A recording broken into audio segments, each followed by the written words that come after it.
HBO's The Last of Us returns with a new season on Max. Every path has a price. 5 years after the events of the first season, Joel and Ellie are drawn into conflict with each other in a world even more dangerous than the one they left behind. CNN calls The Last of Us exquisite, fully realized, and worthy of the hype. The new season of the HBO original series, The Last of Us, premieres April 13th on Max. And listen to the official The Last of Us podcast wherever you get your podcasts. There are people out there all across the country pushing boundaries to grow the game of golf. Like champion speed golfer Lauren Cupp, who plays faster than anyone else. And Will Lowry, whose work in the golf community inspires more kids to get into the game. As a champion partner of the Masters, Bank of America supports everyone determined to find out what's possible. In golf and in life. What would you like the power to do? Bank of America. Bank of America N.A. member FDIC, copyright 2025, Bank of America Corporation, all rights reserved. Ryan Reynolds here from Mint Mobile with a message for everyone paying big wireless way too much. Please, for the love of everything good in this world, stop. With Mint, you can get premium wireless for just $15 a month. Of course, if you enjoy overpaying, no judgments, but that's weird. Okay, one judgment. Anyway, give it a try at mintmobile.com/switch. Upfront payment of $45 for 3-month plan, equivalent to $15 per month required. Intro rate first 3 months only, then full price plan options available. Taxes and fees extra. See full terms at mintmobile.com. Hey, Fidelity. What's it cost to invest with the Fidelity app? Start with as little as $1 with no account fees or trade commissions on U.S. stocks and ETFs. That's music to my ears. I can only talk. Investing involves risk, including risk of loss. Zero account fees apply to retail brokerage accounts only. Sell order assessment fee not included. A limited number of ETFs are subject to a transaction-based service fee of $100. See full list at fidelity.com/commissions. Fidelity Brokerage Services, LLC, member NYSE, SIPC.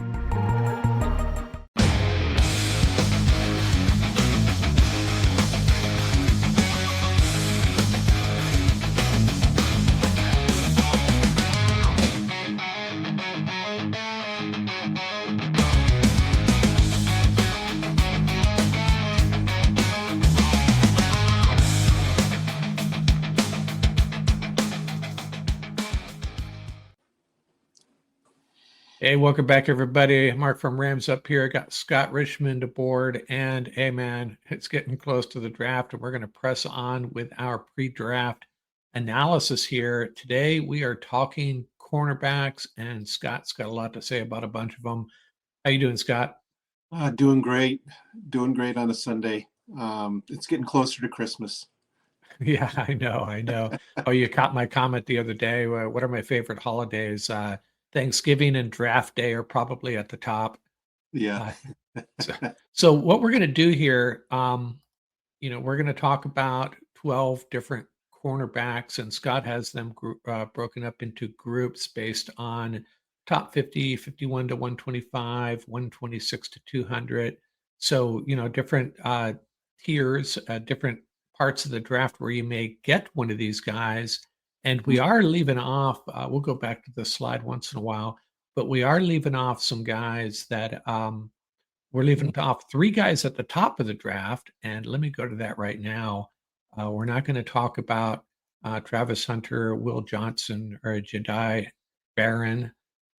Now, if the Rams wanted to move up and grab one of them, I don't know if I'd be opposed to that, but we are not going to necessarily talk about them. And among the 12 we are going to talk about, there are some other guys that you skipped over, right, Scott, that you're kind of discounted more or less for the Rams? Yes. Okay. We can cover them. So before we get started, let's do a quick review of the Rams cornerback room, more or less. There's probably some guys on the larger roster and practice squad type players that aren't included here, but Witherspoon and Williams would appear to be CB1 and CB2. Kobe Durant's going to have a role. Emmanuel Forbes may have a role. That remains to be seen. Darion Kendrick coming back from an injury, and then Charles Woods and Josh Wallace, 2 undrafted rookies who got some playing time and showed some promise. Yes. So, overall, what I've been harping on for the past several months actually is I like this, running back room. I really do. I'm sorry, cornerback room. There's a lot of depth there, some talent, but we don't have that in my opinion, that one, premier cornerback. And maybe we're not going to add one this year either, but I think there's still a little bit of room for improvement. Would you agree? Definitely, at least adding another body for depth, because it's difficult for all these players to stay healthy through a 17-game season. So Right. And there are some guys I think that we're going to talk about here that have the potential to be an impact player that we could get in the second round if we could trade into the second round and possibly even the third round.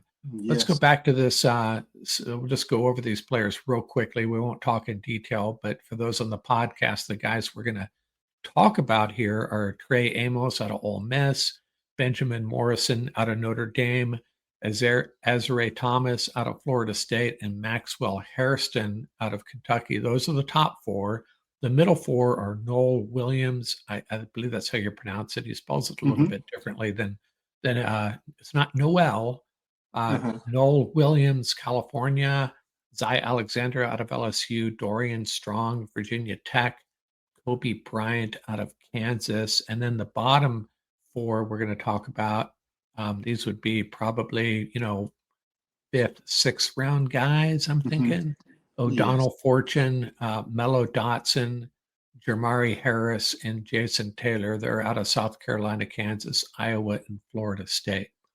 And for those of you viewing on YouTube, we got the height, weight, 40-yard times, and the 10-yard split, which you put a lot of stress on that in your analysis. Is that right, Scott? The 10-yard split?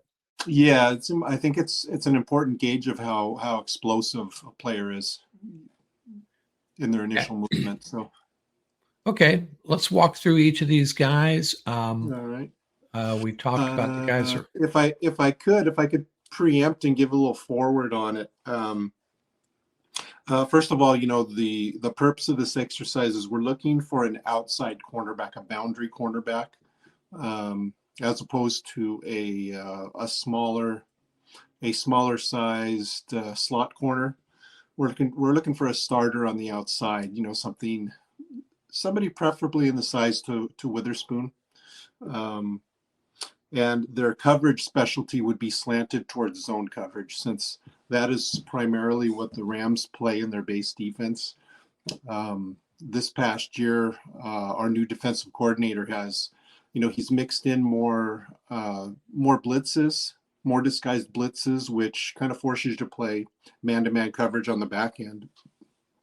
So this past season, they played more man coverage than they had the previous seasons under the previous defensive coordinator, Raheem Morris. So again, we're looking for an outside corner, preferably with size and length that has that's very good in zone coverage. With that said, we talked about a couple of players that we're kind of leaving out, and I'll kind of cover those first. And that would be Savon Ravel, the youngster out of Eastern Carolina. One of the reasons I'm leaving him out is we talked a couple days ago, Mark, about how sometimes Mr. Snead and Coach McVay, they kind of give us hints as to what direction they're going in the draft, and it can be very direct. It's just not very player specific. And I think what they've said recently is, they're looking for a player this draft that has a lot of experience, that can come in and contribute right away. They don't need a lot of development. Their experience comes from playing at big programs, at some of the big conferences, so forth. So with that considered, Ravel really hasn't had a lot of experience. In addition to coming off an ACL injury, he may not even be ready to play at the start of the season. He comes from Eastern Carolina. It's not a big conference. So with that said, I'm kind of taking him off the board. I don't think it's something that the Rams would invest in based on what it seems that McVay and Snead are looking for. The other player is Darian Porter, Iowa State. He's very big corner, 6'3", 6'4". He has a track background. He was a receiver coming out of high school. But what's interesting, it took him almost 3 or 4 seasons to break into the cornerback room and actually get starting playing time. So his production is based only off of one season, and it took him 3 years just to get to that point. He was very good. I'm not going to take that away from him, but I think as a matter of experience, I mean, a lot of these cornerbacks have at least 12, 13, sometimes as much as 1,400 snaps of experience under their belt. And Porter just has, maybe 300 snaps experience. So I think because of that lack of experience, I think the Rams probably would not be considering him high in the draft, in the top 100. So are those the two? Those are the two you're removing. And for those of you listening and viewing, if you notice this, the 12 guys we're talking about are all 6'1" to 6 feet to 6'1", and in that 185 to 195 range. they all have Go ahead. They all have the size. Right. So if we want to cover that first tier, these would be players that would be, in my opinion, would be drafted in a preferable trade down, maybe trading down 5 to 10 spots and grabbing him at the top of the second round. Trey Amos, as far as the first group, probably my favorite. Probably has the best combination of size, speed, ball skills, experience in zone. He is scheme versatile. Last 2 seasons, he was the 97th percentile in completion percentage and in forced incompletions. He's got over 1,200 snaps of experience. He started at Louisiana, transferred to Alabama. The cornerback room was pretty competitive with Kool-Aid McKinstry and the other cornerback who recently, I think, went last year. But he decided to transfer to Ole Miss, and that's where he got his playing time, his starter experience. I'd have to say he's my favorite. Moving on to the second guy on our list, Benjamin Morrison has great skills to play. He probably has the best man coverage skills of this group of 4 at the top. Good speed. He can play zone. One of the only issues with him is he had a hip injury this year, and what's unfortunate is it's his second hip injury. He had one in high school. So will he come back and be able to be the same player he was if drafted this high? I don't know. Could be.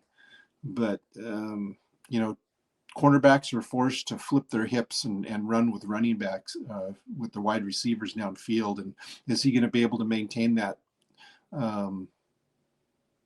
fluidity and speed after he comes back after this hip injury? I'm not too sure. Yeah, nine interceptions in 31 games. That's pretty impressive. Yeah, that is pretty impressive. He has great vertical speed at playing receivers downfield. He is willing to play physical, but he's a little bit light and lacks strength. So it kind of shows in the running game, defending ball carriers. He can get bullied by running backs sometimes. So he'd have to say he'd probably be my 3 or 4 on this top list. And moving on to our next would be Azir Thomas, Florida State. Probably has the best strength of all these 4, as far as getting in a receiver's face in the line of scrimmage and playing press coverage. He's a little bit light in the fact of being able to have long speed and running down the field. I think he was clocked at 4.58 in the 40. He's not explosive either. I don't think his 10-yard split was that great. It wasn't even measured. I don't even think I don't even think he ran at the combine. I think 4.58 is from another measurement he had previously.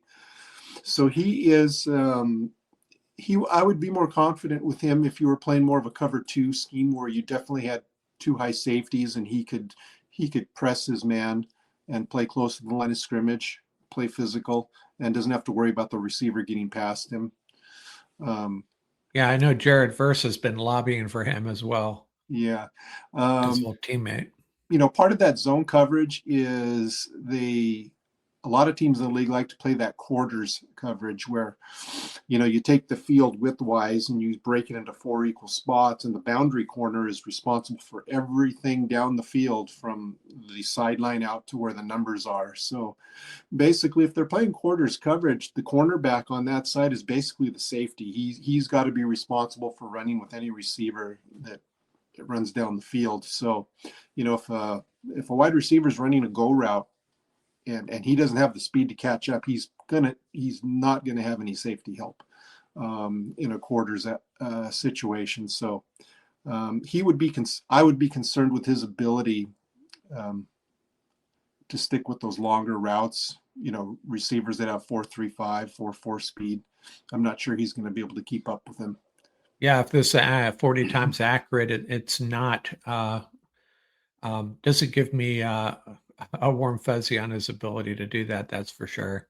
Yes. 4.58. I think I pulled that from NFL.com. So, yeah, a little worrisome there. Mm-hmm. And I think our last one of the group is Maxwell Hairston. He's going to be the most fluid, the fastest of the group. I think he led all players at the combine with a 4.28 40. He's better in zone coverage. He has a light frame. If he's going up against a bigger wide receiver, the wide receiver can actually bully him and body him down the field. And he's not as good running down the field with his back to the quarterback as he is in zone with his face to the quarterback, identifying what's going on and playing downhill and coming towards the action. He's awesome at that. So he'd probably be my second favorite behind Trey Amos in this group. This episode is brought to you by Indeed. When your computer breaks, you don't wait for it to magically start working again. You fix the problem. So why wait to hire the people your company desperately needs? Use Indeed's sponsored jobs to hire top talent fast. And even better, you only pay for results. There's no need to wait. Speed up your hiring with a $75 sponsored job credit at Indeed.com/podcast. Terms and conditions apply. This episode is brought to you by Walmart. New beauty is in bloom at Walmart, and it's all about springtime radiance. From Drybar, Tula Skincare, and hundreds more available online, Walmart has the premium brands you want and this season's on-trend products for flawless, glossy hair and hydrated skin. Big name beauty brands? Check. The things you love? Check. Find trending spring beauty and all you need to look and feel gorgeous at Walmart, on app and online. Wow, this house is cute. But can I really get in the game in this economy? I do have savings, and I am responsible-ish. I should bury it. I'm being wild. But what if I'm not being wild, though? Could I actually score a... Kick off your home buying journey with Zillow's new BuyAbility tool. It makes it easy to find out what you can afford, so you can get off the bench and onto the playing field with confidence. Check your BuyAbility, only on Zillow. Springfest deals are still in full swing at Lowe's. Right now, get 5 bags of Stay Green Premium Color 2 cubic foot mulch for only $10. And get up to 40% off select major appliances. Plus, save up to $300 when you buy 2 or more select GE kitchen appliances of $396 or more. Lowe's, we help, you save. Valid through 4/16, excludes Alaska and Hawaii. Selection varies by location while supplies last. See Lowe's.com for more details and qualifying items. This episode is brought to you by GM Genuine Parts and AC Delco. Get the most out of your vehicle with GM Genuine Parts and AC Delco original equipment. The only parts designed, engineered, tested, and backed by General Motors. You can find your perfect fit for most makes and models and choose from 3 tiers of parts, including GM OE or gold and silver aftermarket parts. Visit gmparts.com for more information. You think he'll be probably a second round pick as well? Yeah, I think he'll be a second round. There have been talk. I've seen some of the draft experts have him going in the late first round in certain mock drafts, and in most in the second round. So yeah, I wouldn't be surprised if he went in the late first round, but because of his speed. But you don't know. Yeah, I follow you on that. Several of the mock drafts I've seen over the past month or so. It seems like, one of them you'll see Trey Amos in there, another one you'll see Maxwell Hairston, they kind of flip around to two or three different cornerbacks that maybe teams like, a specific team might like or be a good fit for them. So all these four guys could go late first, I think, or they could go mid second. Just depends on. I think it's not the greatest cornerback class, so that may elevate some of these top tier guys, these top tier guys you've identified, going a little bit earlier, because teams know that they may not get what they want if they wait. So now we're moving on to the second tier, and the first one I have here is. Just to recap, our first group was players that we think that would probably be drafted in the top 50 picks. So 50 is going to get you down into the that's what, about 16 to 18 picks into the second round. So everything after that would be mid second round through the early fourth round, which is in the wheelhouse for where the Rams are going to be, having 2 third round picks. And my gut really thinks they're going to trade the 26th, trade down, acquire another pick, and maybe even move up again, so they have a second round and a third and a fourth. Yeah, my concern with trading back, and I totally agree, I would prefer that they trade back. I have a feeling, based on what I am seeing and my experimentation on the various simulators, is they may not get the total draft chart value back if they want to move back, and that may just be the deal. If you're going to trade back, that's number 26 pick is worth 700 points. You may don't expect to get 690 to 700 back. You may not get that extra 6th round pick you're looking for. You may if you want to move back, teams are going to have to. You're going to have to really entice them. Give them a better deal for them to come up to 26, in my opinion. So that may very well happen. That's a good point. Adding to that, with the talk where some of the experts have said, well, the draft, the class is such that if you're talking first round talent, it may start to flatten out around anywhere from 20 to 25. And then all the players between 25 and 50 are all about the same. So that kind of, again, that kind of goes in line with what you're saying. It's kind of going to muddy the waters as far as draft value.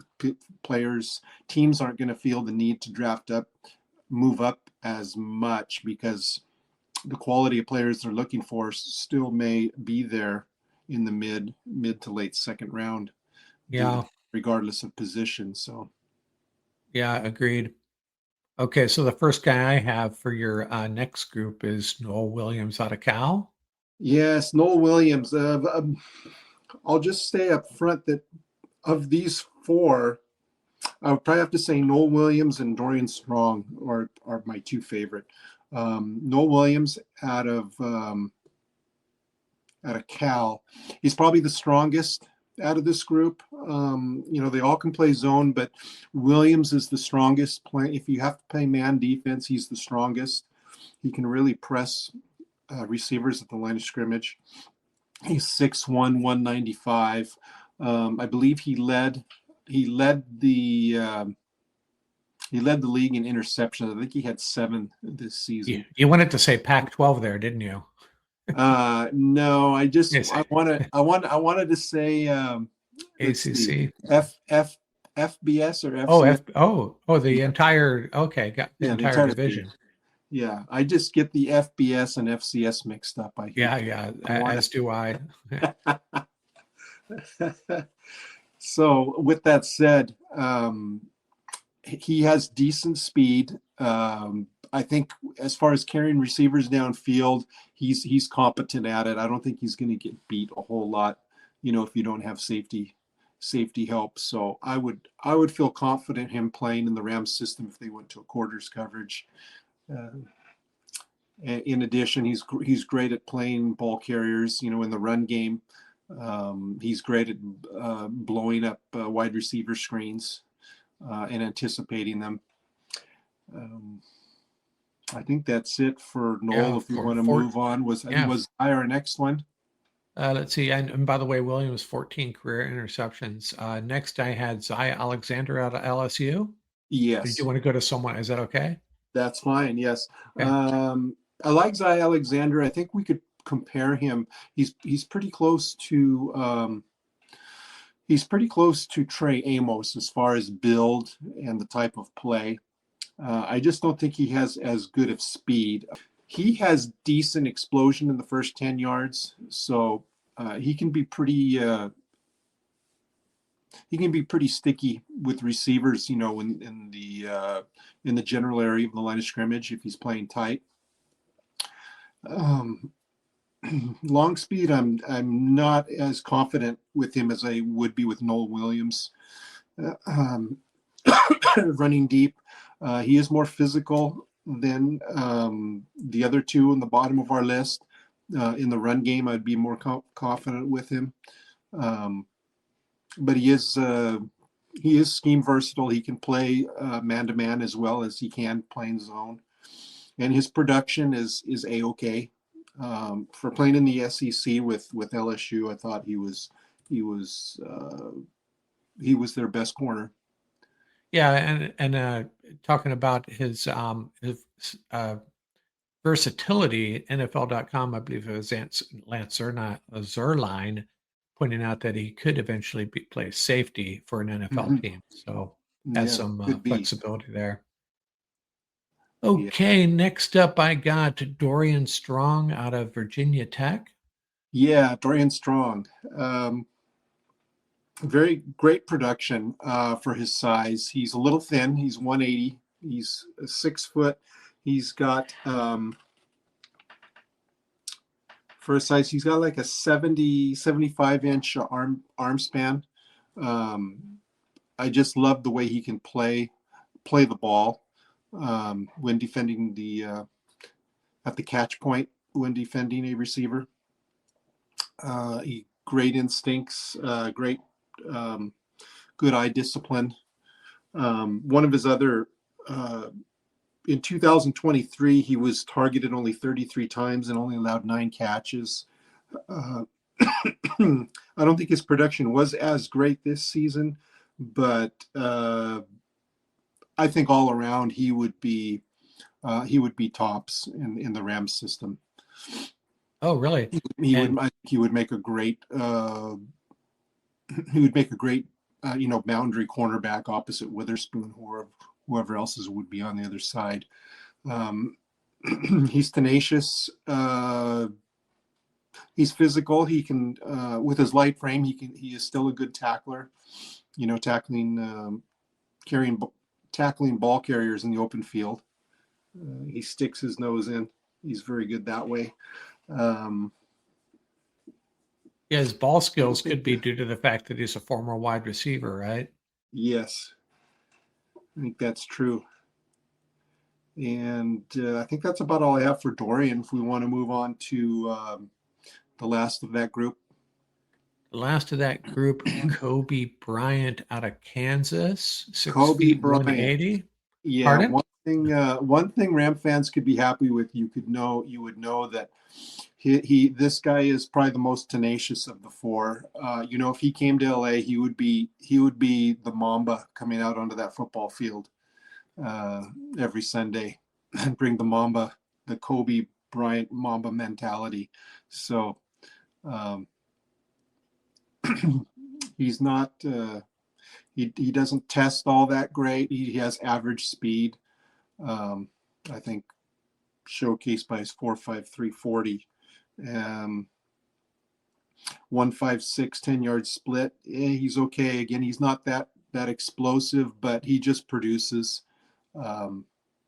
He's there's those guys that are just football players, right? And my reading on him, he's one of those guys that just is a fierce competitor, and those guys are so valuable on a roster. Mm-hmm. Yeah, his PFF coverage grades are pretty balanced. He rates as a 77 in zone coverage and a 77 in man, so he's pretty balanced. And he's he's actually rated at 91 as far as run defense. So I mean that's like almost a 10 out of 10 compared to all the other cornerbacks. So for his life size, he's a dog. He'll just go after you like a linebacker. 13 interceptions. And I have this secret wish list is the Rams draft Kobe Bryant. They draft the linebacker Chris Paul. Mm-hmm. And those two pair up with Puka and Kobe Durant with a little four-man basketball team and go get it. Yeah. It's there seems to be a lot of guys the last couple of years that are, I suspect, named after basketball players. Perhaps maybe the age difference doesn't make sense, or it's just coincidence. But man, there's a lot of them. There's a guy in Seattle as well. Mm-hmm. Okay, next up, are we into the bottom four guys here now? Yeah, we're into group 3. These would be the players that are probably be coming off the board around the 5th round or so. O'Donnell Fortune out of South Carolina. Yeah, O'Donnell Fortune, first of the 4. Again, like all the other guys, he has good size to be a boundary corner. He's 6 foot, 185. I don't think he ran at the combine, but he does show his previous testing at 4.58. So he doesn't have that great long speed. I would probably he would be somebody you'd probably end up drafting for depth in there. You're probably not going to be leaving him in for a long periods of time as a boundary corner because his long speed just isn't there. But he's great in zone coverage. He has PFF has a grade of 88, so he's very good at playing with his face to the action and breaking up plays. One of the some of the stats I have on my chart are quarterback QBR rating when being targeted, and Fortune's is he's decent. He's 66%. He's probably one of the best of this group as far as allowing a lower quarterback completion percentage when targeted. Moving on to the next. So we got Mello Dotson out of Kansas. Yeah, so this would be Kobe's teammate. They both played almost 4 years together. And boy, they're just very similar. They're both 6 foot. Mello's just a little bit heavier. He's 192 compared to 180. Again, he runs a 4.5 40 with a 1.53 split. So his testing numbers are very similar. Again, very balanced coverage grade, 76 in zone coverage, 74 in man, and he's got a 66 in run defense. So he's not as big of a dog as his teammate, but he's very well balanced with that decent size for the position. He has a quarterback rating of 70, so almost as good as O'Donnell. Yeah, and if you're looking, as you mentioned at the start here, the Rams are looking for guys with experience. The 2 Kansas cornerbacks fit that bill, right? Mm-hmm. Okay, we're moving on to Jermari Harris out of Iowa, and Iowa's been pumping out some really good cornerbacks as well. Yes. I'd have to say he's good, not great. He has that prototypical size, almost the same size as Mello Dotson, 6 foot, 190, runs a 4.5 40. I don't think he ran at the combine. We don't have his 10-yard split, but he is very good playing with his face to the action in zone coverage. He's got a grade of 90 from PFF and a grade of 77 in man coverage. He had a quarterback rating of 65. He's somebody you could be confident putting out there on the boundary. Probably has requisite speed to run down the field. Probably a little bit better than O'Donnell Fortune. But again, better in zone, and I just didn't get to see a whole lot of plays of him as far as studying his tape. So I don't have much other to say than that. Okay. And then Jason Harris. Is this our last guy? Jason Marshall out of Florida State. He's a Florida Gator. And my apologies if I wrote Florida State on the spreadsheet. That's my fault. It is Florida. He played 3 to 4 seasons there. Good size, 6'1", 194. Runs about a 4.5 40. They played primarily zone coverage. So in 2023, he was graded out much higher. He didn't have as good of a season this year. He was graded he graded out only with a 68 rating in zone coverage, which is why he kind of fell down my list. But due to his experience, size, and coming from a big program, he kind of checks that box of what the Rams might be looking for. So again, he would be somebody that would be again, he's going to be depth. I'm not too sure that I would only in case of injury would I be putting him out there as a starter and playing multiple snaps as a boundary corner. And he also did have a little bit higher quarterback percentage when targeted. So yeah, for me, that's the good stuff, Scott. Thanks for going over that with us. And to me, a really big factor for me is, 2 players that could be impactful for the Rams already on the roster, Darion Kendrick, and I know there is some criticisms of him in his out of the gate with him. Some bonehead plays, giving up some really big plays and penalties. And then the word out of camp last year was that he was tearing it up. The Rams are considering him to play some star position, and then he tore his ACL. And then the other guy is Emmanuel Forbes, who is like really lean. Man, he is so lean, but he was a former first-round pick, so he's definitely got some talent. And where do the Rams see those guys fitting in? Do they have confidence that I think they're going to draft a cornerback regardless, but if one or both of those guys bounces back and can proves that they can play as a backup rotational on a rotational basis, or when you're running 6 DBs out there, Rams could be in really good shape. And I still think I'd rather have, if it were me, I can go back and forth between tight end, wide receiver, cornerback, linebacker. I still think cornerback has to be one of their highest priorities going into this draft. Yeah, I would agree. If they really want that high impact offensive player with their first pick, and they waited till the 3rd round to get a cornerback, if they were to end up with either Noel Williams or Dorian Strong, I would be ecstatic. Yeah. Oh, okay. Yeah. So you don't think they to address this, they don't have to necessarily draft Amos or Benjamin Morrison. You'd be okay with one of these 3rd round guys? I would be. I mean, if they could be, my first pick would be Trey Amos. I think he would be the perfect fit for the Rams if they could trade down and take him in the early 2nd round. But I mean, if you really love him, if Chris Schuler really loves him, would you take him in the 1st at 26, or would that be a mistake? I would try to trade down because I think he would. I really don't think anybody's going to be picking him that high. So if you can't find a trading partner, and let's say you're left, this is a dilemma. You're stuck at 26, and you got Matthew Golden, maybe Josh Simmons, the offensive tackle, and Trey Amos on the board there. Maybe Luther Burden. I know you're not a big fan of Luther Burden for the Rams, so maybe that's a bad one.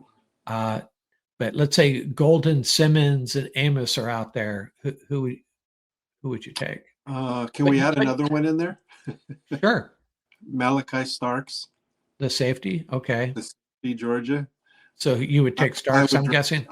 I would draft Malachi Starks in a heartbeat. I wouldn't even have to think about it. And Malachi Starks would take over as a starter very soon ahead of I would probably put him in, and he would be. I'm trying to think of the safety that the Lions drafted 2 seasons ago from Alabama. They use him as a.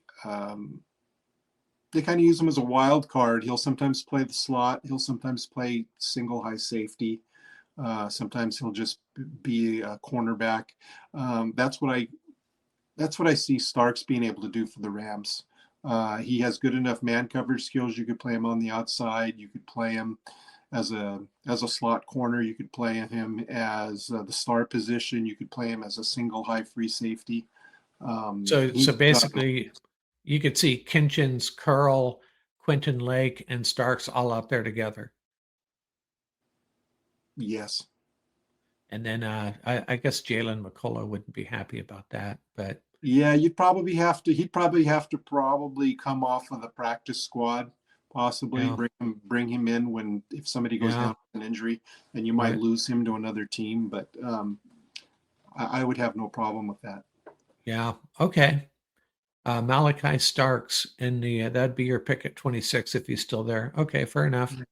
Okay, thanks a lot, Scott. We got Paul Walia went over, was it tight ends and wide receivers? You've covered cornerbacks and one other position, I forget. Ian has gotten into the running backs, and I think he's going to get into the wide receivers as well. We have time. Draft is about 10 days away or 11 days away. Maybe we can get in a couple more position groups between now and then, and some drafts as well. Okay, man. Thanks a lot. Appreciate it. Great. Thanks, Mark. Okay. Out here. Thanks.